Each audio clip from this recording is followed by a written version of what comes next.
ദൈവനാമത്തിന് മഹത്വം ഉണ്ടായിരിക്കട്ടെ. വീണ്ടും ഒരു വീഡിയോയുമായി നിങ്ങളുടെ ഇടയിലേക്ക് വരുവാൻ ദൈവം ഇടയാക്കിയ കൃപയ്ക്കായി നന്ദിയോടെ സ്തുതിക്കുന്നു. ഇന്ന് നമ്മൾ പ്രധാനമായും ചിന്തിക്കാനായിട്ട് പോകുന്നത്, ഒരു സഹോദരൻ കഴിഞ്ഞ ദിവസങ്ങളിൽ എനിക്ക് കമന്റ് ചെയ്യാനിടയായി. എൻ്റെ വീഡിയോയുടെ താഴെ അദ്ദേഹം ഒന്ന് കമന്റ് ചെയ്ത് ഇങ്ങനെയാണ്: ഏകദൈവ വിശ്വാസം കൊണ്ട് സ്വർഗത്തിൽ പോവുകയില്ല. ത്രിയേക വിശ്വാസത്തിലായിരിക്കും അദ്ദേഹം ഉദ്ദേശിക്കുന്നത്. തൃത്വ വിശ്വാസത്തിലോ ത്രിയേക വിശ്വാസത്തിലായിരിക്കും സ്വർഗത്തിൽ പോകത്തുള്ളൂ എന്നായിരിക്കും അദ്ദേഹം പറഞ്ഞതിന്റെ പൊരുൾ. നമുക്ക് ഏതായാലും ഒന്ന് നോക്കാം ദൈവവചനം എന്താണ് ഈ കാര്യത്തിൽ പറയുന്നത് എന്നുള്ളതാണ് ഇന്ന് നമ്മൾ പ്രധാനമായിട്ടും ചിന്തിക്കാനായിട്ട് പോകുന്നത്. അപ്പൊ നമ്മൾ ഉൽപ്പത്തി പുസ്തകം 6-ാം അധ്യായം 4 മുതൽ 9 വരെയുള്ള വാക്യങ്ങളിൽ നമ്മൾ കാണുന്നു, ദൈവം ഏകനാണ് എന്നുള്ളത് ബൈബിളിന്റെ മൗലിക ഉപദേശമായിട്ട് നമുക്ക് കണക്കിടാൻ കഴിയും. അതായത് ദൈവം ഏകൻ എന്നത് നമ്മൾ മനസ്സിലാക്കുമ്പോൾ എന്താണ്, പഴയ നിയമത്തിന്റെ ഭാഷയിൽ നമ്മൾ മനസ്സിലാക്കുമ്പോൾ യഹോവയായ ദൈവം ഏകനാണെന്നതും അവനെ പൂർണ്ണ ഹൃദയത്തോടും പൂർണ്ണ മനസ്സോടും പൂർണ്ണ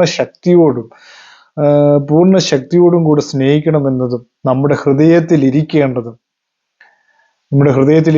വീട്ടിലിരിക്കുമ്പോഴും വഴി നടക്കുമ്പോഴും കിടക്കുമ്പോഴും എഴുന്നേൽക്കുമ്പോഴും സംസാരിക്കേണ്ടതും നമ്മുടെ മക്കൾക്ക് ഉപദേശിച്ചു കൊടുക്കേണ്ടതും അതൊരു അടയാളമായി കയ്യിൽ കെട്ടേണ്ട ഒരു പട്ടമായി നെറ്റിയിൽ അണിയേണ്ടതും വീടിന്റെ കട്ടിലിന്റെ മേലും പടിവാതിലുകളിന്മേലും എഴുതി വെക്കേണ്ടതുമാണ്.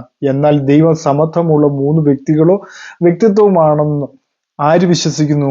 ട്രിനിറ്റി വിശ്വസിക്കുന്നു. പക്ഷെ ദൈവവചനം അങ്ങനെ പറയുന്നില്ല എന്നുള്ളതാണ് പ്രധാനമായ സത്യം എന്ന് പറയുന്നത്. എന്താണ് ദൈവവചനം പറയുന്ന സത്യം? ദൈവം ഏകനാണ്. കാരണം ഈ ത്രീ എന്ന വാക്ക് ഈ ലോകം കൊടുത്തതാണ്. ഏക ദൈവം, തൃത്വ ദൈവം, ഇങ്ങനെയുള്ള കാര്യങ്ങളൊന്നും ദൈവവചനത്തിൽ ഇല്ലാത്ത കാര്യങ്ങൾ എന്ത് ചെയ്തു? ഈ ലോകം കൊടുത്തതാണ്. ലോകത്തിലെ പിതാക്കന്മാരെന്ന് പറയുന്നവർ കൊടുത്തതാണ്. അവർക്ക് യാതൊരുവിധ ജ്ഞാനങ്ങളും ഉണ്ടായിട്ടില്ല. അപ്പോസ്തലന്മാരും അങ്ങനെ പഠിപ്പിച്ചിട്ടില്ല എന്നുള്ളതാണ് വാസ്തവം എന്ന് പറയുന്നത്, അല്ലെ? ആവർത്തന പുസ്തകം 32:39 പറയുന്നു, ഞാൻ മാത്രമേ ഉള്ളൂ, ഞാൻ അല്ലാതെ ദൈവമില്ല. ആവർത്തന പുസ്തകം 32:39, ഞാൻ അല്ലാതെ ഒരു ദൈവവുമില്ല. യെശയ്യാവ് 44:6 പറയുന്നു, ഞാൻ അല്ലാതെ ഒരു ദൈവമുണ്ടോ? ഞാൻ ഒരുത്തനെ അറിയുന്നില്ല. യെശയ്യാവ് 44:8, ഞാൻ യഹോവയാകുന്നു, മറ്റൊരുത്തനുമില്ല. ഞാൻ അല്ലാതെ ഒരു ദൈവവുമില്ല. യെശയ്യാവ് 45:5, ഞാൻ യഹോവയാകുന്നു, മറ്റൊരുത്തനുമില്ല എന്ന് യഹോവയായി ദൈവം സാക്ഷ്യപ്പെടുത്തുന്നതാണ് ഇതെല്ലാം. ഞാൻ തന്നെ യഹോവ, വേറൊരുത്തനില്ല. ഞാൻ മാത്രമേ ഉള്ളൂ. വളരെ വ്യക്തമായിട്ട് അവിടെ രേഖപ്പെടുത്തി, ഞാനല്ലാതെ ഒരു നീതിമാനായ ദൈവമോ രക്ഷിതാവുമില്ല. യെശയ്യാവ് 45:21 പറയുന്നു, ഞാനല്ലാതെ വേറൊരു ദൈവം ഇല്ലല്ലോ എന്നും അവിടെ പറയുന്നു. അപ്പോ ഇതെല്ലാം നമ്മൾ നോക്കുമ്പോൾ ഇനി യെശയ്യാവിന്റെ പുസ്തകം 40:25 പറയുന്നു, നിങ്ങൾ എന്നെ ആരോട് സദൃശ്യനാക്കും എന്നവിടെ പറയുന്നു, അല്ലെ? ആരോട് തുല്യനാകും? യെശയ്യാവ് 40:25 പറയുന്നു, ഞാൻ ആരോട് തുല്യനാകും? നിങ്ങൾ എന്നെ ആരോട് ഉപമിച്ച് സദൃശ്യനാകും? ഇനി നമുക്ക് പുതിയ നിയമത്തിലേക്ക് വരാം, അല്ലെ? പുതിയ നിയമത്തിൽ പറയുന്നു, എല്ലാറ്റിനും മുഖ്യ കൽപ്പനയും ഇസ്രായേലിലെ കേൾക്കുക, നമ്മുടെ ദൈവമായ കർത്താവ് ഏക കർത്താവ്. കർത്താവെന്നോ തൃത്വ കർത്താവെന്നോ ത്രിയേക ദൈവമെന്നോ ഇല്ല. അത് തന്നെ വളരെ തെറ്റാണ്. ദൈവം ഒരുത്തൻ മാത്രം. യോഹന്നാൻ 5:44 പറയുന്ന ദൈവം ഒരുത്തൻ മാത്രം. ഇനി യോഹന്നാന്റെ സുവിശേഷം 17:3 പറയുന്നു, ഒരേ ഒരു സത്യദൈവം പിതാവാണെന്ന് പറയുന്നു. വളരെ ശ്രദ്ധിക്കേണ്ട ഒരു കാര്യമാണ്. തൃത്വമാണെന്നോ ത്രിയേകമാണെന്നോ അവിടെ പറയുന്നില്ല. പിതാവിനെ മാത്രം ആരാധിക്കണം. മത്തായിയുടെ സുവിശേഷം 4:10 അതുപോലെ തന്നെ ലൂക്കോസിന്റെ സുവിശേഷം 4:8 പറയുന്നു, പിതാവ് മാത്രം സകലതും അറിയുന്നു. മത്തായിയുടെ സുവിശേഷം 24-ാം അധ്യായം 36-ാമത്തെ വാക്യത്തിൽ പറയുന്നു, എൻ്റെ പിതാവ് എല്ലാവരിലും വലിയവൻ എന്ന് യേശുക്രിസ്തു പറയുന്നു. യോഹന്നാൻ 10:29 പറയുന്നു. അത് കൂടാതെ തന്നെ നമ്മൾ പൗലോസ് അപ്പോസ്തലൻ പറയുന്നു, എന്താണ് പറയുന്നത് പൗലോസ് അപ്പോസ്തലൻ? അല്ലെ, പൗലോസ് അപ്പോസ്തലൻ പറഞ്ഞത് എന്താണ്? പിതാവായ ഏക ദൈവമേ നമുക്കുള്ളൂ. ശ്രദ്ധിക്കണം, അപ്പോസ്തലന്മാർ പറഞ്ഞത് എങ്ങനെയാണ്? ദൈവം ഒരുവനല്ലാതെ പാപങ്ങളെ മോചിപ്പാൻ കഴിയുന്നവൻ ആരെന്ന് അവർ ചിന്തിച്ചു തുടങ്ങി. ലൂക്കോസ് 5:21, ഏകജ്ഞാനിയായ ദൈവം. റോമർക്ക് എഴുതിയ ലേഖനം 16-ാം അധ്യായം 26-ാമത്തെ വാക്യത്തിൽ പറയുന്നു, അതുപോലെ ഏകദൈവം 1 തിമോത്തിയോസ് 1:17 പറയുന്നു ഏകദൈവം. ഏകാധിപതി 1 തിമോത്തിയോസ് 6:15 പറയുന്നു ഏകാധിപതി, താൻ മാത്രം അമർത്യതയുള്ളവൻ 1 തിമോത്തിയോസ് 6:16 പറയുന്നു. ഏക കർത്താവായ ദൈവം യൂദ 1:4, രക്ഷിതാവായ ഏകദൈവം യൂദ 1:25, ദൈവം ഒരുവൻ മർക്കോസ് 2:7 പറയുന്നു.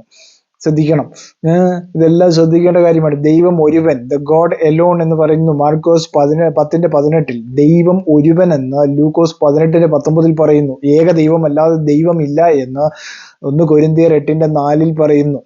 ദൈവമോ ഒരുത്തൻ മാത്രം ഗലാത്യർ 3:20 പറയുന്നു. ദൈവം ഒരുവനല്ലോ എന്ന് 1 തിമോത്തിയോസ് 2:5 വളരെ വ്യക്തമായിട്ട് പറയുന്നു. അത് നമ്മൾ മുമ്പേ പറഞ്ഞ കാര്യം, പിതാവായ ഏക ദൈവമേ നമുക്കുള്ളൂ എന്ന് 1 കൊരിന്ത്യർ 8:6 പറയുന്നു. അപ്പം ഇതെല്ലാം ചിന്തിച്ചു നോക്കുമ്പോൾ ആ സഹോദരൻ പറഞ്ഞത് തെറ്റല്ലേ? സഹോദരൻ പറയുകയാണ് ഏക ദൈവത്തിൽ വിശ്വസിക്കുന്നവൻ സ്വർഗത്തിൽ പോകത്തില്ല, തൃത്വത്തിലും ത്രിയേകത്തിലും വിശ്വസിക്കുന്നവനെ പോകത്തുള്ളൂ എന്ന് പറഞ്ഞാൽ വളരെ തെറ്റാണ്, ദൈവവചന വിരുദ്ധമാണ്. ദൈവവചനം ആദ്യം പഠിക്കൂ സഹോദര, ആദ്യം അത് പഠിച്ചിട്ട് വേണം സഹോദരൻ അത് പറയുവാനുള്ള അവകാശവും ഇതും ഉള്ളൂ എന്നുള്ള കാര്യം ഞാൻ ഓർപ്പിക്കുകയാണ്. ഇനി ഈ ത്രിയേകവും തൃത്വവും വന്നത് എവിടെ നിന്നാണ്? റോമിലെ സഭയും അന്ത്യോക്യയിലെ സഭയുടെ കൂടിച്ചേർന്നിട്ടുണ്ടായതാണ് ഈ പറയുന്ന കാര്യങ്ങളൊക്കെ, അല്ലേ? ഇവയെല്ലാം അവിടുന്ന് വന്നതാണ്. റോമിലെ സഭയും അന്ത്യോക്യയിലെ സഭയും. റോമിലെ സഭയിൽ റോമിലെ സഭ പറയുന്നു പത്രോസ് നേരിട്ട് സ്ഥാപിച്ച സഭയാണ് റോമിലെ സഭയെന്നും, അതുപോലെ തന്നെ അന്ത്യോക്യയിലെ സഭ പത്രോസ് സ്ഥാപിച്ചാണെന്ന് അവരും പറയുന്നു. അപ്പൊ ഇത് രണ്ടും ശരിയല്ല. കാരണം പത്രോസ് യെരുശലേം വിട്ട് എങ്ങും പോയിട്ടില്ല, അവിടെയാണ് സുവിശേഷം അറിയിച്ചു കൊണ്ടിരുന്നത്. പത്രോസ് നേരിട്ട് എന്ന് അവിടെ സുവിശേഷം അറിയിച്ചതായിട്ട് യാതൊരു തെളിവുമില്ല.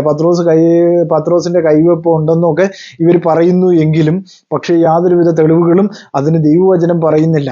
ആരെങ്കിലും ഉണ്ടാക്കി വെച്ചിരിക്കുന്ന പുസ്തകങ്ങളിൽ അങ്ങനെ ഉണ്ടായിരിക്കും, പക്ഷെ അങ്ങനെ യാതൊരു തെളിവുകളും ഇല്ല എന്നുള്ളതാണ് ദൈവവചനം നമ്മളെ പഠിപ്പിക്കുന്നു എന്നുള്ളതാണ് പ്രധാനമായ സത്യങ്ങളിൽ ഒന്നെന്ന് പറയുന്നത്. ഇനി അടുത്തത് പറഞ്ഞു കഴിഞ്ഞാൽ തന്നെ കഴിഞ്ഞ ഇടങ്ങളിൽ നമ്മൾ കണ്ടു, റോമിലെ സഭയിൽ മാർപ്പാപ്പ പറഞ്ഞു ഇതുപോലെ എന്താണ് ഏകരക്ഷകൻ യേശുക്രിസ്തുവാണ്, സഹരക്ഷകയാക്കി മറിയയെ പ്രസ്താവിക്കരുതെന്ന് അദ്ദേഹം വിലക്കിയിരുന്നു. പക്ഷെ ഇതൊക്കെ എന്തുകൊണ്ടാണ്? തൃത്വക്കാരെയും ത്രിയേകക്കാരെയും ഒരുമിപ്പിക്കാനുള്ള ഒരു കാര്യം മാത്രമാണ് എന്നുള്ളതാണ് ഇതിനകത്ത് നമ്മൾ മനസ്സിലാക്കാൻ പറ്റുന്ന ഒരു കാര്യം. ദൈവവചനത്തിൽ പറയുന്ന ദൈവം ഏക ദൈവമാണ് എന്നുള്ള സത്യം നമ്മൾ എന്ത് ചെയ്യരുത്, മറന്നു പോകരുത്. ഇപ്പോൾ എന്നോട് വന്ന് പറയുന്നവർ പറഞ്ഞു കാരണം സ്വർഗത്തിൽ പോകത്തില്ല എന്ന്. പക്ഷെ സ്വർഗത്തിൽ പോകുന്ന ദൈവവചനം അനുസരിക്കുന്നവനാണ്, ദൈവത്തിന്റെ വചനം അതേപടി അനുസരിക്കുന്നവനാണ്. ഞാനിപ്പോൾ വായിച്ചത് മൊത്തം ദൈവവചനമാണ്. അതനുസരിക്കുന്നവന് മാത്രമേ സ്വർഗത്തിലേക്ക് പോകാൻ കഴിയുകയുള്ളൂ, അല്ലാത്തവർക്കൊന്നും സ്വർഗത്തിലേക്ക് പോകാൻ കഴിയുകയില്ല. അവന്റെ വചനങ്ങളെ അനുസരിക്കണം, അവന്റെ വചനത്തിൽ വിശ്വസിക്കണം, അവൻ ഏക ദൈവമാണെന്ന് വിശ്വസിക്കണം, തൃത്വമാണെന്നും ത്രിയേകനാണെന്നും അല്ല നിങ്ങൾ വിശ്വസിക്കേണ്ടത്, ഏക ദൈവത്തിലാണ് നിങ്ങൾ വിശ്വസിക്കേണ്ടത്. അങ്ങനെ വിശ്വസിക്കുന്നവർക്ക് മാത്രമേ സ്വർഗത്തിലേക്ക് പ്രവേശനമുള്ളൂ. ആ ദൈവവചനം അണവിടാതെ തെറ്റാതെ ആ പറഞ്ഞിരിക്കുന്ന അതേപടി അനുസരിക്കണം. ഞാൻ പറഞ്ഞ എല്ലാ കാര്യങ്ങളിലും, കാരണം പുതിയ നിയമത്തിൽ ഞാൻ പറഞ്ഞു, പഴയ നിയമത്തിൽ നിന്നും പറഞ്ഞു ദൈവം ഏകനാണ്, ഒരു ദൈവമേ നമുക്കുള്ളൂ എന്ന് വളരെ വ്യക്തമായിട്ട് പറഞ്ഞു. അപ്പൊ ആ ഒരു ദൈവം അല്ലെങ്കിൽ ഏക ദൈവത്തെ വിശ്വസിക്കുന്ന ആളുകൾ സ്വർഗത്തിൽ പോകത്തില്ല എന്ന് ആർക്ക് പറയുവാൻ കഴിയും? ഏക ദൈവത്തിൽ വിശ്വസിക്കുക എന്ന് പറഞ്ഞു കഴിഞ്ഞാൽ ദൈവവചനത്തെ അനുസരിക്കുന്നു എന്നാണ് അതിന്റെ അർത്ഥം. ത്രിയേക ദൈവം, തൃത്വ ദൈവം ദൈവവചനത്തിലില്ല. അതിനെ അനുസരിക്കുന്നവർ ഒരിക്കലും സ്വർഗത്തിൽ പോകത്തില്ല. അപ്പൊ ആരാണ് ഇപ്പൊ സ്വർഗത്തിൽ പോകാത്തെന്നുള്ള കാര്യം നിങ്ങൾക്ക് മനസ്സിലായി കാണുമല്ലോ. അതുകൊണ്ട് തന്നെ ബുക്ക് ഓഫ് ലോഡിന്റെ ഈ ഒരു എപ്പിസോഡ് ഇവിടെ അവസാനിക്കുന്നു. ദൈവം എല്ലാവരെയും ധാരാളമായി സമൃദ്ധിയായി അനുഗ്രഹിക്കട്ടെ. ഈ വീഡിയോകൾ നിങ്ങൾക്ക് അനുഗ്രഹപ്രദമാകുന്നെങ്കിൽ ഇത് ലൈക്ക് ചെയ്യുക, സബ്സ്ക്രൈബ് ചെയ്യുക. God bless you.